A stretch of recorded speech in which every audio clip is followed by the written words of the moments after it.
Sir, ಇನ್ನ ನಿಮ್ಮ body building ವಿಚಾರಕ್ಕೆ ಬರೋದಿದ್ರೆ ಬಹುಶಃ ನೀವು ಇನ್ಸ್ಟಾಗ್ರಾಮ್ ನಲ್ಲಿ ಅಷ್ಟೆಲ್ಲ ರೀಲ್ಸ್ ಮಾಡಿದ್ಮೇಲೆ ತುಂಬಾ ಜನ ಗೊತ್ತಾಯ್ತು ಅನ್ಸುತ್ತೆ, ನೀವು ಇಂಟರ್ನ್ಯಾಷನಲ್ ಲೆವೆಲ್ ಅಲ್ಲೆಲ್ಲ ಪಾರ್ಟಿಸಿಪೇಟ್ ಮಾಡಿದೀರಿ ಅಂತ ಹೇಳಿ.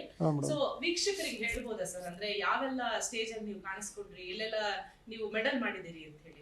ಹೇಳ್ಬೋದು ಖಂಡಿತ ಮೇಡಮ್, ಮೇಡಮ್. ನಾನು 1991ರಲ್ಲಿ ಸಾಗರದಲ್ಲಿ ನಡೆದಂತಹ ಕರ್ನಾಟಕ ಅಮೆಚೂರ್ ರಾಜ್ಯ ಮಟ್ಟದ ದೇಹದಾಢ್ಯ ಸ್ಪರ್ಧೆಯಲ್ಲಿ ಪ್ರಪ್ರಥಮ ಬಾರಿಗೆಯಲ್ಲಿ ನಾನು ಕರ್ನಾಟಕ ಉದಯ ಅಲ್ಲಿ 2ನೇ ಸ್ಥಾನ ಅಂದರೆ ಬೆಳ್ಳಿ ಪದಕ ಪಡೆಯುವ ಮುಖಾಂತರ ನಾನು ಉದಯೋನ್ಮುಖ ಕ್ರೀಡಾಪಟುವಾಗಿ ನಾನು ಆ ದಿನಗಳಲ್ಲಿ ಹೊರಹೊಮ್ಮಿದೆ 1991.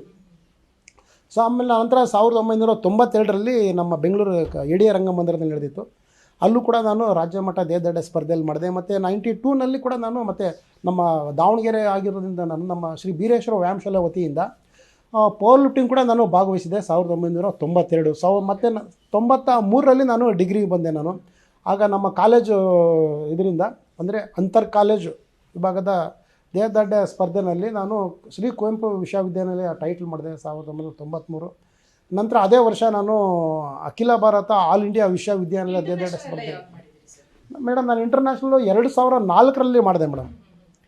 2004 ಜೂನ್ 27-28 ಪಾಕಿಸ್ತಾನದಲ್ಲಿ ನಡೆದಂಥ ಇಸ್ಲಾಮಾಬಾದಲ್ಲಿ ಭಾರತ ತಂಡದಿಂದ ಭಾಗವಹಿಸಿದೆ ಪಾಕಿಸ್ತಾನದಲ್ಲಿ ಮೇಡಮ್. ಅಲ್ಲಿ ಆಗ ಭಾರತ ತಂಡದ ಭಾಗವಹಿಸಿ ಅಲ್ಲಿ ಚಿನ್ನದ ಪದಕ ಪಡೆದಿದ್ದೆ ಮೇಡಮ್. ಇದು ಎಲ್ರಿಗೂ ಗೊತ್ತಿರುತ್ತೆ. ನಾನು ಯಾರು ಏನು ಅನ್ನೋದೇ ನನಗೆ ಗೊತ್ತಿಲ್ಲ. ನಾನು ಒಬ್ಬ ಬಡತನದಲ್ಲಿ ಹುಟ್ಟಿರ್ತಕ್ಕಂಥ ಪ್ರತಿಭೆ, ಕರಿಬಸಪ್ಪ ಅಂತಂದು ಬರಲಿಲ್ಲ, ದಾವಣಗೆರೆ ಹುಡುಗ ಅಂತಂದು ಬರಲಿಲ್ಲ. ನಾನೊಬ್ಬ ಹೌದು, ನಾನು ಕರ್ನಾಟಕದ ಅಲ್ಲಿ ನಾನು ಒಬ್ಬ ಭಾರತೀಯ ಅನ್ನೋದೇ ನಂದಲ್ಲಿ ಒಂದು ಹೆಮ್ಮೆ ಬಂತು. ನನ್ನ ಜನ್ಮ ಸಾರ್ಥಕ ಆಯಿತು. ನಾನು ಒಬ್ಬ ಭಾರತೀಯನಾಗಿ ನಮ್ಮ ಭಾರತ ದೇಶದಿಂದ ಬಂದು ಪಾಕಿಸ್ತಾನಲ್ಲಿ ರೆಪ್ರೆಸೆಂಟ್ ಮಾಡಿ ಗೋಲ್ಡ್ ಮೆಡಲ್ ಮಾಡಿ ಭಾರತದ ಫ್ಲಾಗನ್ನು ನಮ್ಮ ಧ್ವಜವನ್ನು ಆರಿಸಿ ರಾಷ್ಟ್ರಗೀತೆಯನ್ನು ಆಡಿಸಿದೆ ಅನ್ನೋದು ಹೆಮ್ಮೆ ಯಾವಾಗಲೂ ನನಗೆ ಖುಷಿ ಕೊಡುತ್ತೆ ಮೇಡಮ್. ಅದು ಓಕೆ ಸರ್, ಇನ್ನ ಜನಗಳು ನೀವು ಹೇಳ್ತಾ ಇದ್ರಿ ಸ್ವಲ್ಪ ಮಾತಾಡಿದ್ರೆ ಮಾತಾಡಲ್ಲ ಅಂತಾರೆ, ಜಾಸ್ತಿ ಮಾತಾಡಿದ್ರೆ ತುಂಬಾ ಮಾತಾಡ್ತಾರೆ ಅಂತಾರೆ.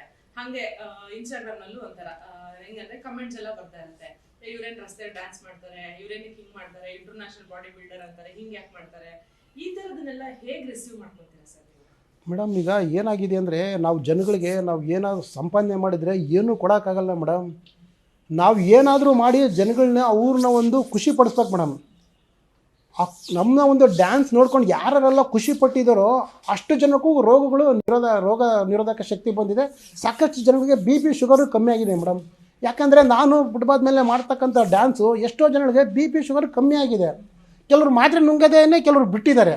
ಕೆಲವರು ಮನೆಯಲ್ಲಿ ಅಪ್ಪ ಅಮ್ಮ ಗಂಡ ಹೆಂಡತಿ ಜಗಳ ಆಡಿರೋರು ಕೂಡ ನನ್ನ ಡ್ಯಾನ್ಸ್ ನೋಡಿಕೊಂಡು ಅವರಿಬ್ಬರು ಒಂದಾಗಿದ್ದಾರೆ. ಕಾರಣ ಏನಂದರೆ ನೋಡೋ ಇವಾಗ ಬಾಡಿ ಬಿಲ್ಡರ್ ಅಂತೆ, ಇಂಟರ್ನ್ಯಾಷನಲ್ ಬಾಡಿ ಬಿಲ್ಡರ್ ಅಂತೆ, ರೋಡಲ್ಲಿ ಡ್ಯಾನ್ಸ್ ಮಾಡ್ತಾನೆ ಅಂತ ನೋಡಿಲ್ಲ ಅಂತ ಹೇಳ್ಬಿಟ್ಟು ಅಣ್ಣ ತಮ್ಮನಿಗೆ ತೋರಿಸಿರೋದು ಉಂಟು, ಮಗ ಬಂದ್ಬಿಟ್ಟು ತಂದೆಗೆ ತೋರಿಸಿರೋದು ಉಂಟು. ಅವರಿಬ್ಬರಲ್ಲಿ ಮನಸ್ತಾಪ ಆಗಿ ಮನೆಯಲ್ಲಿ ಒಂದಾಗಿದ್ದಾರೆ.